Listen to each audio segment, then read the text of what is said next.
sido interesante escuchar a Sheila y a Teodulo porque este es un tema de emprendedores.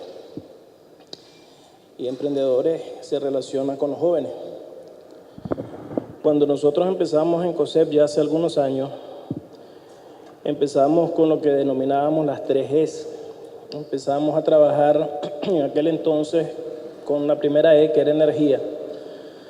Era un momento en que no teníamos energía suficiente en el país y eso hacía que nuestro principal objetivo fuera poder tener energía, que pudiéramos de esa manera asegurar el abastecimiento para la población, para el sistema productivo, para la misma situación de la salud del país, etc.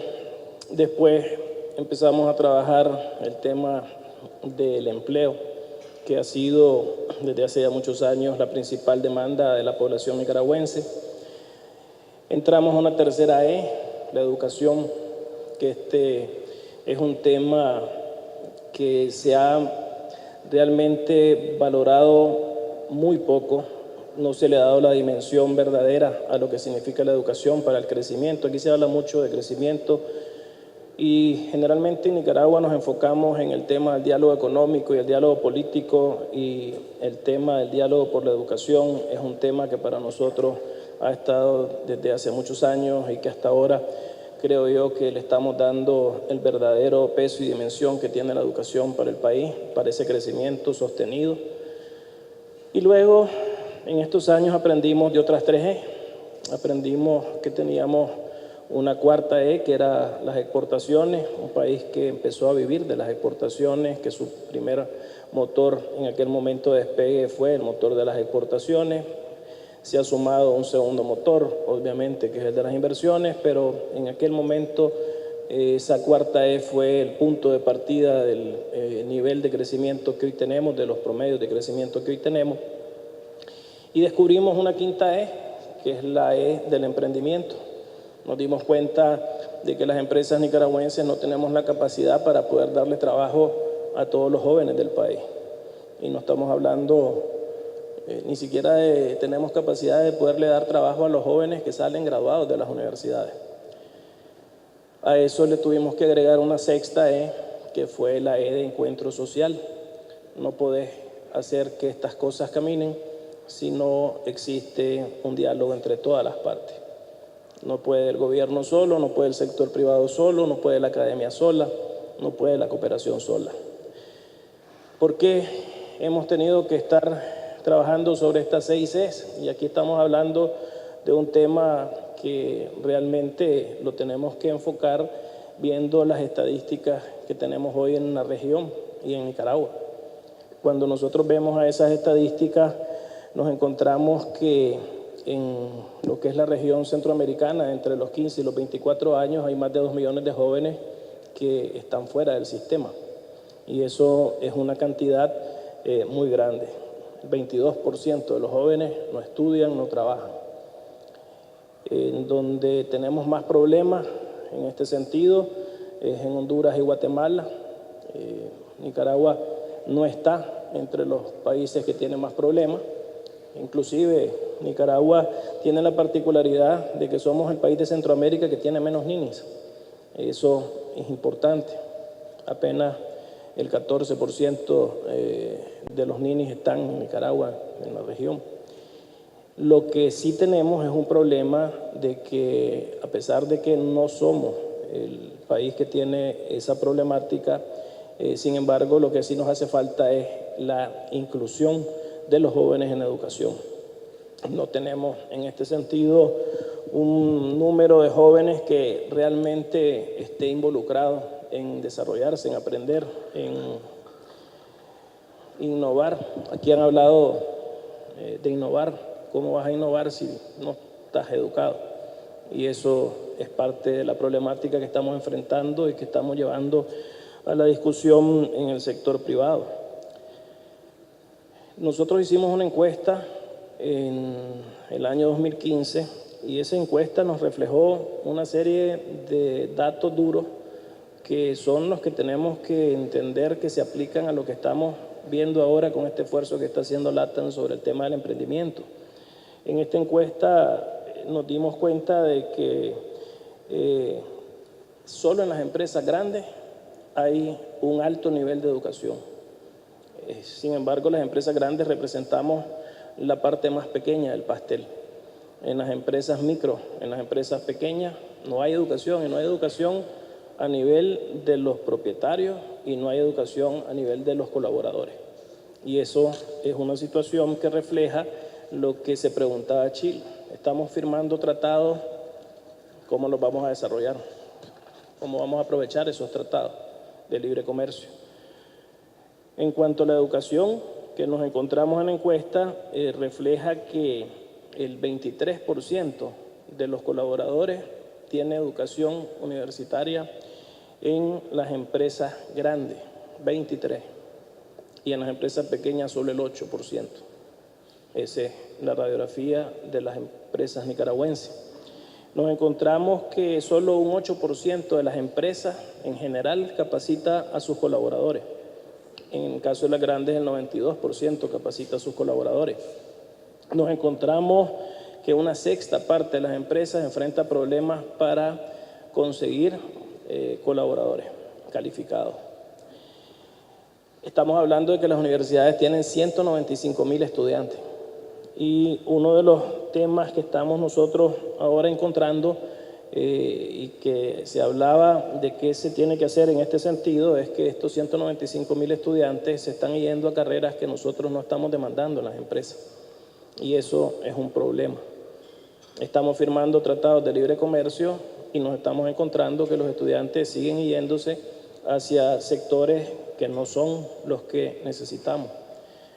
Estamos entrando a un mundo, y decía Teólogo, y con toda la razón, la realidad es que en quizás 5 años vamos a tener que el 40% de los trabajos actuales van a desaparecer, que en 5 años vamos a tener 500 diferentes tipos de trabajo. Yo creo que ese es un tema que en realidad tenemos que enfocarnos hacia dónde nos tenemos que dirigir, y nos tenemos que dirigir de manera urgente. Nosotros estamos todavía en la sociedad agrícola y en la sociedad industrial cuando el mundo ya pasó de la sociedad de Internet y está en la sociedad digital. Estamos lejos de ese mundo, y eso es un tema que nos ha hecho trabajar desde COSEP en este tema específico del emprendimiento. En los últimos años desarrollamos, y esto es complejo porque estamos hablando de una enorme cantidad de jóvenes, este es un país que fundamentalmente es joven.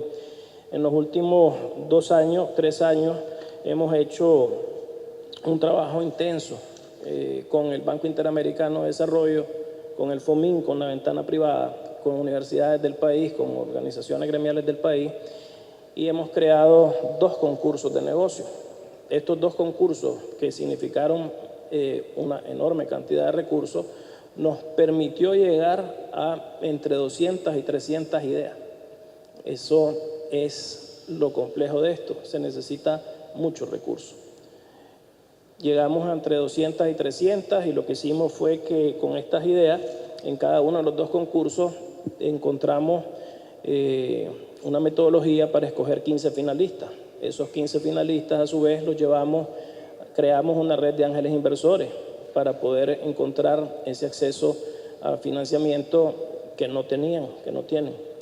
Y dentro de eso también hemos hecho una serie de networking para poder presentar a estas ideas con los potenciales empresarios. Tenemos trabajando ahora una red en donde están las microfinancieras y están los bancos, pero de nuevo son esfuerzos que no tienen lo que nosotros quisiéramos ver en cuanto a resultados masivos. Hemos logrado en los 2 concursos y después de 3 años que sacáramos 3 y 3 empresas que están siendo apoyadas, y a las 15 que fueron escogidas en cada concurso se les dio un plan estratégico, se les dio todas las herramientas para que esas empresas pudieran fortalecerse y los que eran ideas convertirlas en empresas. Estamos hablando de 6, estamos hablando de 30. Es así el tamaño de la situación que tenemos enfrente y que tenemos que seguir buscando. Entonces, en esa línea, lo que hemos hecho pensando en esto, de cómo llegar a más empresas, cómo llegar a más jóvenes, cómo promover esto, cómo entender hacia dónde se está dirigiendo el mundo. Dentro de la agenda que estamos presentando a mediados de diciembre, la Agenda 2020, hemos creado 5 ejes de trabajo. Uno de ellos es financiamiento, porque por supuesto el tema de financiamiento es el principal problema que tienen las empresas del país, especialmente las pequeñas y las micro. Infraestructura, y cuando hablamos de infraestructura estamos hablando, por ejemplo, de banda ancha. En este momento se aprobó en la Asamblea un proyecto de $20 millones que hemos trabajado para poder llevar banda ancha a toda la costa Caribe. Y en ese proyecto de 20 millones, 12 son para infraestructura y 8 millones son para asegurar que 1.500 jóvenes de la costa Caribe tengan un inglés técnico que permita que haya entonces un call center en la costa Caribe, que es lo que ha pasado con los jóvenes de la costa Caribe. Se han venido a Managua a trabajar en los call centers. La región se está quedando sin jóvenes. Entonces, es parte de lo que estamos tratando de hacer para ver hacia dónde nos dirigimos. Por eso cuando hablamos de infraestructura, estamos hablando de ese tipo de infraestructura. Banda ancha, cómo le damos valor a la infraestructura. Estamos hablando de gestión pública y facilitación. Estamos hablando del sistema educativo y la formación de talento humano, y estamos hablando de innovación en la gestión empresarial. No les voy a hablar de financiamiento, ni les voy a hablar de infraestructura, parte de lo que ya dije, ni el tema de facilitación, que son temas que estamos discutiendo desde hace semanas, y vamos a presentar una memoria de todos los acuerdos que estamos haciendo para mejorar la facilitación, pero sí dejarles con la idea de hacia dónde estamos trabajando con este tema del emprendimiento. Nosotros, dentro del tema de lo que es la innovación en la gestión empresarial, creemos que es necesario formar un banco de mentores.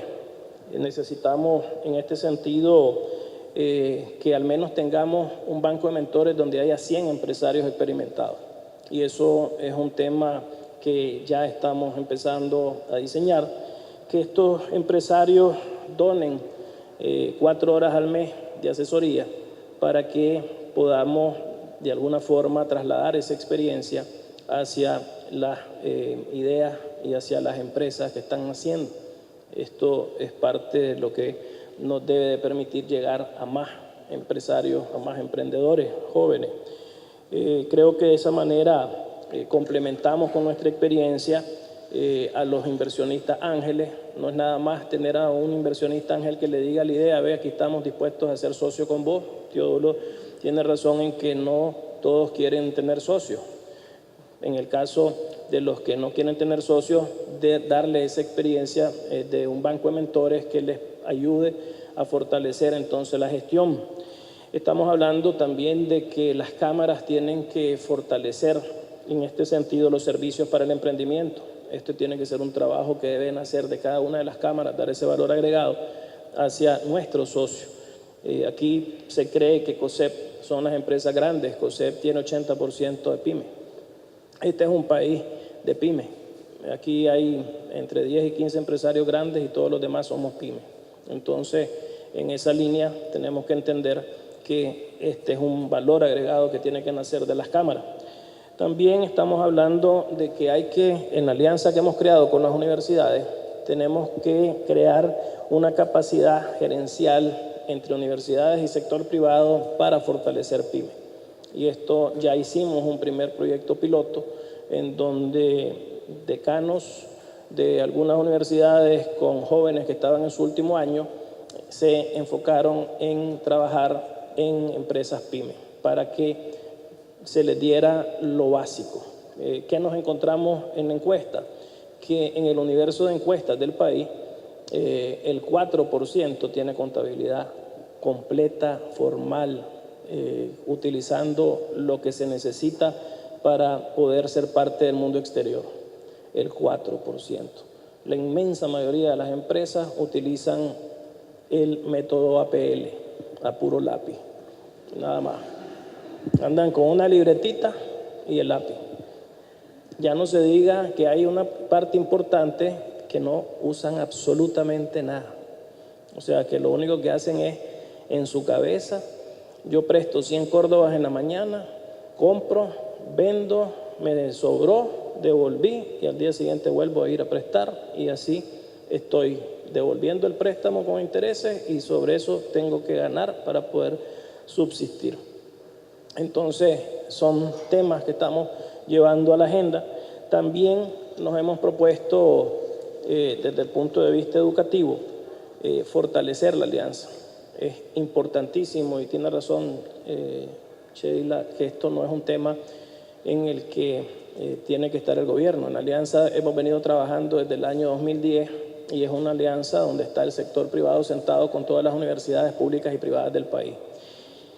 Creemos que en este sentido también necesitamos y nos hemos encontrado que dentro de lo que tenemos que hacer por los jóvenes, crear una herramienta en línea que ya la hicimos y que estamos queriendo que no se pierdan las oportunidades porque hay una cantidad de becas que se ofrecen en el mundo que está aquí vinculado de la cooperación hacia los jóvenes y se pierden porque ni siquiera se dan cuenta los jóvenes de que ahí están todas esas ofertas de becas. Entonces hemos creado una plataforma para que ahí los jóvenes puedan saber que están todos los diferentes programas que tienen becas para jóvenes y que por lo menos no veamos perder esas oportunidades en nuestros jóvenes. De la misma manera, creemos que se tiene que trabajar en una base de datos de las necesidades de la formación de trabajadores actuales. Nos estamos proponiendo para los próximos 3 años determinar sector por sector qué es lo que necesitamos y eso que quede como una contribución para que las universidades lo puedan asumir en suspenso. Si no, vamos a seguir viendo lo mismo, jóvenes que se están yendo en una dirección en donde desafortunadamente al final de los años de estudio pues no van a encontrar la respuesta que van buscando. Cuando nosotros nos graduamos todos queremos encontrar trabajo y queremos empezar a tener una mejor calidad de vida después del sacrificio que hemos hecho para llegar a alcanzar esa meta. Y esto partiendo de una realidad, de que somos la minoría, porque estos 195.000 jóvenes que están en las universidades son la minoría. Hay una enorme cantidad de jóvenes que ni siquiera terminaron secundaria. Nosotros en las empresas nos tenemos que dedicar a ellos en otro tema, que es el tema de la capacitación técnica. Pero para ir terminando, en el tema del emprendimiento, creo que este es un tema en el que, insisto en lo que dije hace rato, nosotros como empresas no tenemos en este país la capacidad y no es nada más en Nicaragua. Este es un problema que lo tenemos en todos lados, en todo el sector empresarial, en toda la región latinoamericana. Tenemos un problema y este problema tenemos que empezarlo desde los colegios. Tenemos que empezar a trabajar desde los colegios y ya en este sentido hemos hablado de la necesidad de este tercer diálogo con el gobierno, un diálogo por la educación que nos permita llegar a los colegios, porque hoy tenemos un esfuerzo donde la alianza nos tiene sentados en todas las universidades del país. Estamos yendo a universidades, hemos creado un foro de emprendimiento, donde a los jóvenes les estamos llevando las experiencias de 2 charlas en cada foro de emprendedores. Una charla que sea de alguien que con su vivencia los motive y una charla que a su vez tenga la capacidad de darles herramientas técnicas para desarrollar sus habilidades. Eso lo estamos haciendo ya desde el segundo semestre de este año. Estamos yendo a las diferentes universidades del país, en Managua y fuera de Managua. Pero, de nuevo, necesitamos que esto empiece desde las aulas del colegio. Necesitamos cambiar el chip de que uno tiene que ir a las universidades para después salir a ser asalariado, para ser trabajadores de alguien. Yo creo que esto es un tema que lo tenemos que cambiar ese chip cultural, que tenemos que decirle a los jóvenes: no necesitas ir a trabajar para nadie, tienes que trabajar para vos mismo. Y para eso quiero terminar con lo que decía Teólogo de sus amigos guatemaltecos. Decía que están viniendo a Nicaragua porque tal vez aquí están creando algo que no existía. Crear yo lo asemejo con creer. Tenés que creer para crear. Y si estás aquí creando es porque crees en lo que estás viendo en este país. Y si estás creyendo en este país es porque es un tema no solo de las oportunidades que tenemos y el potencial que efectivamente tenemos, sino porque se ha trabajado. en que este país tenga la base desde el punto de vista del empresario para asegurar que tenga el marco legal que le permita hacer esa apuesta por invertir. Este es un país que además tiene la particularidad de tener mucha seguridad y eso para los guatemaltecos saben lo que significa tener seguridad. Nosotros, porque vivimos en este país, no nos damos cuenta de lo que significa ese valor hoy, pero para los que viven en Guatemala, En Salvador y Honduras, ese es un valor enorme, un valor agregado enorme para la decisión de inversión, y estos son los temas que nosotros vamos a seguir trabajando en relación a esas 6 E que les he mencionado. Yo solo quiero terminar felicitando esta iniciativa. La verdad es que tenemos que apoyar todo lo que sea emprendimiento, tenemos que buscar cómo impulsar el tema de la educación. Aquí podemos tener diálogo económico como lo tenemos y está funcionando. Aquí podemos tener, ojalá, que lleguemos a tener el mismo diálogo en lo político que tenemos en lo económico. No lo tenemos, se está buscando, ojalá. Pero si no hay ese diálogo por la educación, el crecimiento que hoy tenemos no va a ser un crecimiento sostenido. Si no apostamos a la innovación, si no apostamos al emprendimiento, si no apostamos a la educación, entonces ese es un tema que nos va a poner otra vez en una situación de desventaja competitiva. Y desde el punto de vista nuestro, en nuestra agenda, este es un tema que nos hemos comprometido y que vamos a desarrollar para que eso no suceda. Muchas gracias.